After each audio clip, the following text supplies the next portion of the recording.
The Department of Public Health and Human Services is pleased to bring you Aging Horizons. Medicare, Medicaid, Social Security, fraud, legal issues, veterans benefits, and caregiving. Aging Horizons is a program dedicated to inform and prepare Montanans on these timely issues, making a difference to you and your loved ones. Here now is today's program host. Hello and welcome to another edition of Aging Horizons.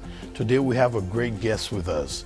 She'll be talking about hospice care and palliative care.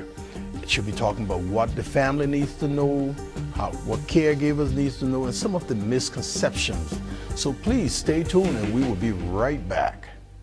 Someone who said they were from Medicare called and asked for my personal information. I noticed a charge on my Medicare statement for a test I don't remember having. I got a letter offering me free medical equipment if I gave them my Medicare number. Something didn't seem right. It seemed too good to be true. If something seems odd, it's probably fraud. Call Senior Medicare Patrol at 800-551-3191 to report fraud. This project is supported by a grant by the Administration for Community Living. I think the most pleasant surprise when we turned 65 and signed up for Medicare Part B was finding out about our Welcome to Medicare preventive visit. It was free, and it gave us the opportunity to visit with our doctors and establish a plan for our health going forward. They reviewed our medical history, measured our height, weight, blood pressure, and counseled us on other risk factors. To learn more about Medicare's free or low-cost preventive and wellness benefits, call your local SHIP counselor at 800-551-3191. I mentioned it's free, right? Twice. Hey caregivers, did you know that respite time is your time? How will you spend it? When the weather's good, I gotta get away for some fishing, and that's a must. Fred Dahlbeck. Clancy. My grandson tells me we suck at golf. Fun though. And there's never enough time to keep the old 57 Chevy happy. Montana Lifespan Respite. Respite for caregivers. It's okay to need it. It's okay to want it. It's okay to get it. Come on, girl. Here in Montana, we love our outdoor activities. Unfortunately, few of them are risk-free. Indeed, Montana is second in the nation per capita in head injuries that can destroy the lives of people we love. That's why you should insist your family always wear protective helmets. But you can do even more. When you fill out your vehicle registration this year, circle the Y and donate $1 to support traumatic brain injury prevention and education. Now that's using the old noggin. Hello and welcome to another edition of Aging Horizon. This is a program brought to you by the Montana Department of Public Health and Human Services. I'm your host, Wilmot Collins, and today our special guest is Heather Bassett. She is a registered nurse and she is also the community care coordinator of Headwaters Hospice and Palliative Care. Welcome to Aging Horizon, Heather. Thank you for having me, Wilmot. So tell us, what is palliative care? Yeah, so that's a good question. So palliative care is a specialized form of care for those living with chronic health conditions. Mm-hmm. So in the United States, 80% of those 65 and older have one chronic health condition, and 68% of those 65 and older have two or more chronic health conditions. And as we know, managing those can be very difficult, seeing different specialties, getting different answers. And so palliative care comes in and really treats that person as a whole instead of each of those individual illnesses that they have. And so by doing that, we can provide very treatment or comfort care based, or both, depending on what their goals are. So it's very tailored to what that patient's goals may be. Great.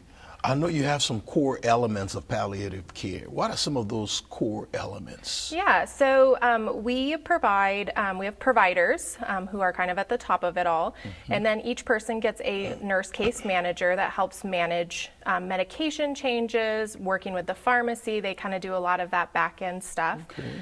With that, we also provide chaplain support and social work support for all those non-medical needs. They get a visit from the nurse practitioner typically once a month, so very frequent. We can catch those symptoms as they arise, and then as needed as well. Okay. So what are some of the benefits for the families and the patients? Because I know is beneficial? Yeah, I'm glad you asked that. So a big thing is managing symptoms. Pain, fatigue, nausea, those are some big symptoms. And what we see is that by managing these symptoms, people are staying out of the hospital. There's a study that showed that people in palliative care have a 73% decrease in hospital readmission rates. And most people don't want to go to the hospital, at this point. So we really are trying to, help provide that symptom management, manage medication symptoms. Dizziness and falls are big in the elderly, and a lot of that is caused by medications. So making sure that they're on the right medications at the right time. Good. And believe me, I know there are lots of misconceptions out there about palliative care. So tell us, what are some of those misconceptions you've heard, and how do we get around them? Yeah, so a lot of people equate palliative care with hospice care because they do focus a lot on comfort, but with palliative care, you can still seek any treatment that you want on palliative care. It's really just a personalized care plan and a provider that is there to support that. And so with that, we take away, it's really palliative care can start at the beginning of a chronic illness. You don't have to wait until at the end of that chronic illness. So something like dementia, it's very beneficial with, which I'll talk a little bit about later, and just helping support the family with those symptoms. So are there options when we talk about, let's look at palliative care options to healthcare providers? Yeah, so it's actually fairly easy to get onto palliative care services. And so it really just takes a referral from your doctor.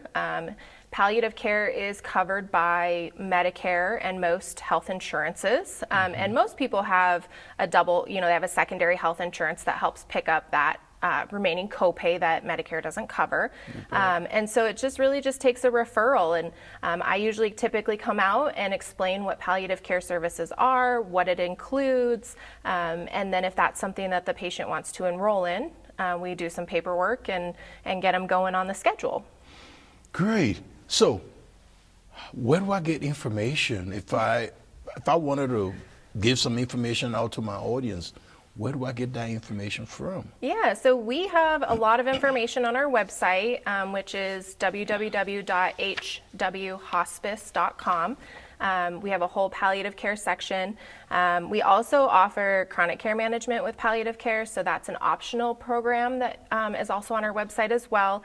And what that provides is pharmacy review of your medications. It provides 24/7 access to a provider, so you can call if you're having a crisis, kind of similar to hospice, and the provider will try and do everything we can to keep you in your home to manage those symptoms.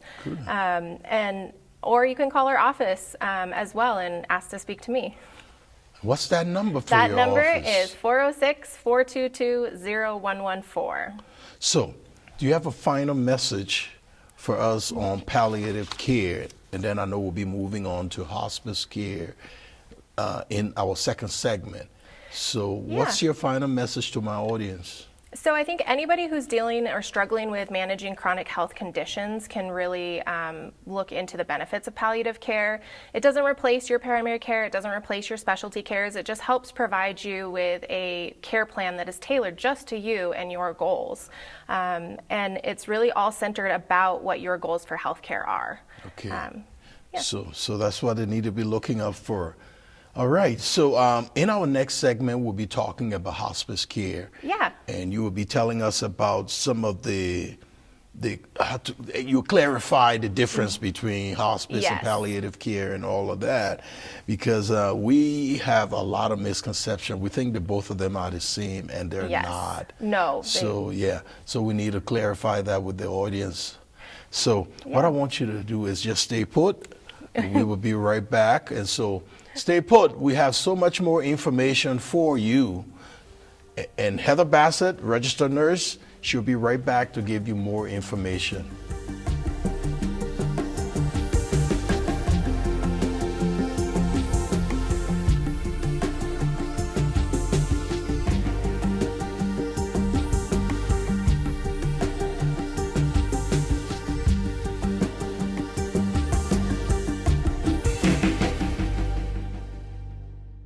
With as many as 1 in 10 Americans at risk for Alzheimer's or some other form of dementia, chances are someone you know and love will receive that diagnosis. When that happens, you may well feel devastated, but know that you are not alone. Help is available. You don't have to face dementia by yourself. Call the free 24/7 Alzheimer's Association helpline, 800-272-3900, for guidance and support. It's been 27 years. I never thought I'd still be smoking, but here I am, COPD and all. I'm about to have a granddaughter. There's so much to show her, but I'm scared I won't be able to keep up like I used to. I kind of gave up on myself on quitting. But it's different now. I want to be here for her and for my daughter. Every generation produces heroes, men and women who step forward to defend our country in time of need, no matter the personal cost to themselves. And though we can never fully repay them, we can make sure they have access to low-cost, long-term care when they need it. That's what Montana's Veterans Homes are all about. If you've got a hero in need in your family, call us. We can help. Sergeant Jones. Please respond. I was separated from my squad. Requesting backup. Anyone? Please respond. I'm all alone here.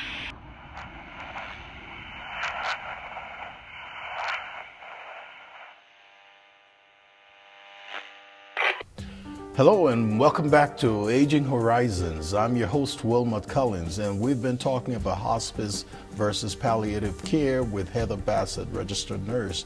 Heather, thanks for all that information you provided in the first segment. So now we got to transition to hospice care, introduction to hospice care. Tell us about hospice. So hospice is another kind of, we call it a specialized care for individuals. The difference between hospice and palliative care is that hospice comes in when a doctor or a provider has said that if your disease runs its natural course, that the prognosis is 6 months or less. And so these are strict Medicare guidelines that we have to follow. So this is why hospice really is that end of life care. Okay. So differences between palliative care is palliative can start at the beginning of those chronic illnesses, whereas hospice, we do have to wait until we get that 6 month or less trajectory. Gotcha. So what are some of the key components of hospice care? I'm glad you asked. So the biggest key component is our team. So we call it an interdisciplinary team. So our team is made up of medical directors, registered nurses who visit typically 2 times a week, and then more as needed. Right. We have LPNs that assist our RNs. We also have home health aides. So our home health aides are great. They come in a couple times a week and help you bathe, because we know that gets difficult towards the end of life. Right. And then we also have the support of a social worker.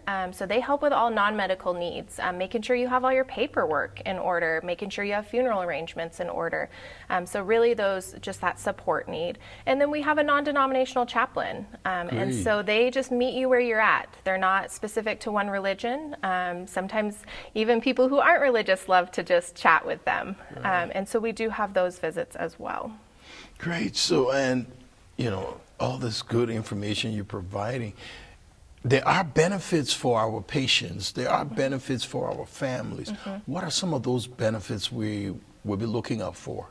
Yeah, so I mean, the biggest benefit is the support. So you're going to get a lot of support from your nurse. That's the main person that you're going to see. You're going to get a lot of education, how to manage these symptoms. We do hospice in home. We do hospice in assisted living facilities. We do hospice in the nursing home. We can even do hospice in the hospital sometimes too. And really empowering people to help take care of their loved ones where they are.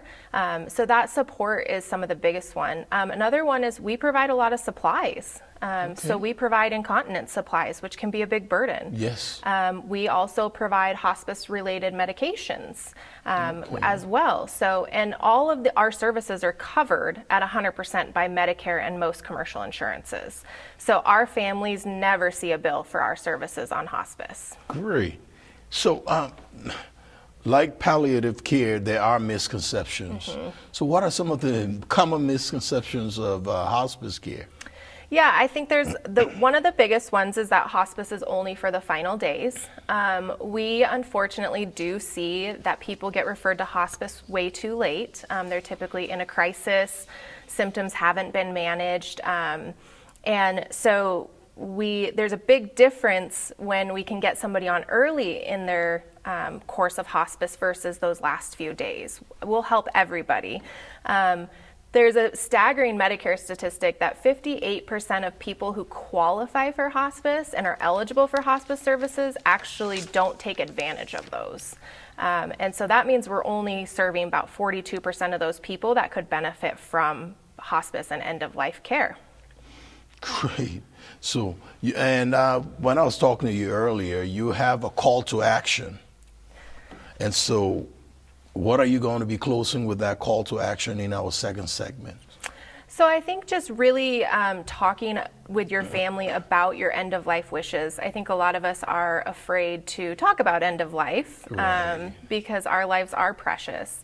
And, you know, with hospice, we're really looking at quality. So we want to improve that quality of life at the end of life because we know that disease processes are painful sometimes. They provide a lot of, or the, you know, illnesses can have a lot of bad symptoms. And on top of that, even some of the medications we take for those symptoms can cause bad symptoms. So we really want to make sure that people are getting as much quality and having as many good days as possible. And we do a lot of that by really just lots of education, supporting the family, and managing those symptoms so that they can spend time together. And yeah, it comes down to really just making sure that, you know, you're okay discussing those end-of-life options that you want and making sure that your provider knows what you want at the end of life. Sometimes we get to the end of life and we have never talked about it with anybody. And so I think just having those conversations and being open about what hospice care is, and just I educate a lot of people about hospice, and I commonly get, oh, I never knew that. I didn't think I could be on hospice that long. And, you know, and 6 months or less doesn't necessarily mean you're on hospice for just 6 months' time. You know, some people are on hospice for a year. It's really, as long as they meet those qualifications, they can receive that benefit. You bet, you bet. And to people who are out of your service area, we want you all to know that you can call the Area Agency on Aging if you're looking for hospice services. So there are people out there to help you. Call your Area Agency on Aging, and they have some resources to provide to you. So don't go away. We got so much more information from Heather Bassett, registered nurse. She's with the Headwaters Palliative Care. So stay tuned, and we'll be right back. Get your coffee. Get everything ready.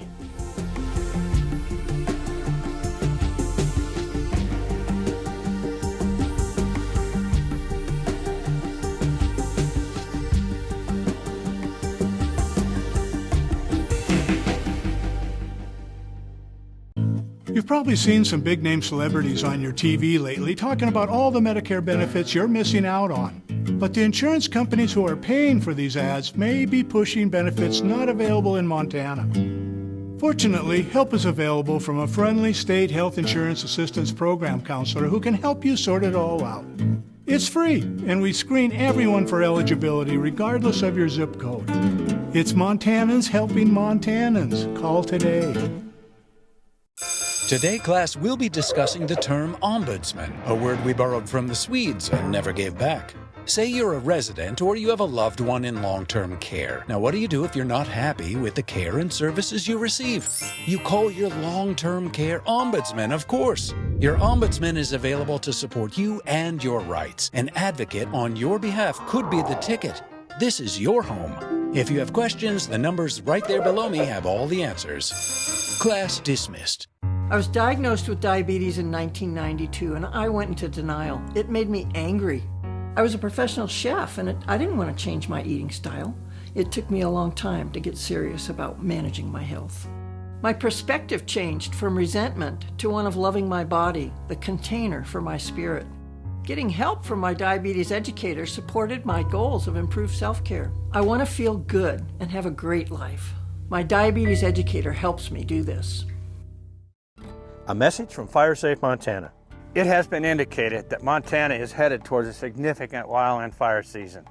Now is the time for you and your community to begin your fuel mitigation efforts. Neighborhood meetings, fuel mitigation around your property, planning escape routes, practicing the route. Right now is the time for action. Your local emergency management agency can be contacted for more information. This message brought to you by FireSafe Montana and aired by the Montana Broadcasters Association. Welcome back to Aging Horizons. I'm your host, Wilma Collins. We've been talking to Heather Bassett, registered nurse, community care coordinator. We've been talking about palliative care and hospice care, and we're going to focus now on palliative care, hospice care, and dementia. So she's going to be able to coordinate all three of those together. So Heather, tell us about how would you introduce the palliative care and hospice care for dementia to the audience? Yeah, so we recently received some of the new statistics for Montana, just alone for Alzheimer's. 9.8% of Montanans over the age of 65 have an Alzheimer's diagnosis. Whoa. So almost 10% of Montanans have, and this is just an Alzheimer's. This doesn't include the other types of dementia. And so I just got that a couple weeks ago, which I thought was very, very eye-opening. And in Montana alone, they estimate there's $25 million worth of unpaid care hours that families are having to provide to people with dementia. We know it's a very slow progressing disease. We know it can be a very physically demanding caretaking role. And so I'm going to start with palliative care. So where palliative care can really come in is that we help provide that symptom management. So we see a lot of anxiety at first because sometimes, they're still aware, but they're also aware that something's wrong. And that can really make somebody anxious, or they might be very quick to anger now where they weren't before. And so where palliative care can come in is we do those monthly visits. The nurse practitioner comes in and she's really monitoring that person, gets to know that person, and can help the family with those symptom management. And then we're available as needed as well. We know that people with dementia are more prone to urinary tract infections, incontinence. And so where palliative care can come into is also the support of the social worker and the chaplain, like we talked about. Sometimes these caregivers are very burnt out. That emotional support. That emotional support. And making sure we're helping them find the resources. There are a couple resources out there. Medicare is just rolling out a new program called Guide, and that provides $2,500 of care through a third-party agency to come into the home per year. And that is for anybody who's not on hospice. So once you're on hospice, that doesn't apply. But so that's a new program that's being rolled out. There's one company in Helena that is working with that actively to provide that with folks. So that can provide a little bit of respite. Our social workers can also help with the lifespan respite program to help get some respite care in there for those people, because we know that dementia care is hard work. Yes. Yeah. So what's the role of hospice care in dementia? Yeah, so with Medicare, we have some pretty strict guidelines for dementia, just because we know it's a very slow progressing illness. And so typically when somebody with dementia is we're having frequent falls, or they can't really speak but more than a couple intelligible words a day. That's when studies have shown that we're kind of reaching that 6-month lifespan. And so then where hospice can come in is really support that person, support that family. We can make sure we're managing symptoms, so we're trying to decrease falls, get medical equipment into the home to help with mobility if needed. Comfort care. Just comfort care, yeah. We're not trying to cure anything at that point. And so we're just making sure that the family has their resources. We're managing those symptoms. Helping with family support. Yeah. Okay. So, and there are lots of challenges working with dementia and hospice care, palliative care. And there are also misconceptions. Yeah. So please tell us some of those misconceptions. Yeah, I think people feel alone a lot of the time with dementia. I think there's a lot of silent suffering. And so where palliative care especially can come in during those years is that it really just surrounds that person with a hug. We're there to support that person, make sure that they have the resources that they need. There are a lot of people who cannot afford memory care. And so they have to care for these people all in their home. And in Montana alone, we look at the hospital readmission rates within 30 days, and almost 17% of those are somebody with dementia. So we are essentially kind of failing our dementia people when we send them home without the correct resources. And so, like I said in the first segment, we can decrease that by up to 73% by having them enrolled in palliative care. Great. So, we're just about getting to the end of our third segment. Yeah. So, you always have a call to action for my audience and others. Yeah. So, what's your call to action right now? So dementia is very near and dear to our hearts at Headwater Hospice. We've recently teamed up with the Alzheimer's Association to form the Tri-County Dementia Resource Alliance. Okay. And so that brings together a bunch of people from different agencies around Helena, Jefferson County and Broadwater County. And really we're just striving to create a better support system for people with dementia. Dementia is also the 7th leading cause of death in Montana as of 2022. And so really it's a big focus for us because we do know it's impacting Montana quite a bit. If we can support people, we can support the patients, support their families as much as possible by enrolling them in palliative care, transitioning to hospice at the appropriate time. We can just really provide people with a lot of support. Thank you so much. And for those of you that are at home, we have each area has their local area agency on aging. You can, if you can't get Headwaters, you can get the local area agency on aging, and they'll be able to help you with your palliative care, your hospice care. So look into that. And Heather, I don't know what to say. I just want to say thank you so much for all this valuable information. And I know we had a lot of people listening, a lot of people watching. So I want to thank you for visiting us on Aging Horizon. This has been a great program. I'm your host, Wilmot Collins, and I want to say see you next time.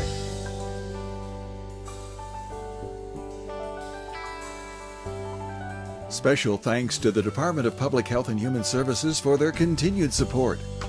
Hosts on Aging Horizons are program specialists at the Montana Office on Aging. Production facilities provided by Video Express Productions. For more information about Aging Horizons, call the Department of Public Health and Human Services toll-free at 800-332-2272.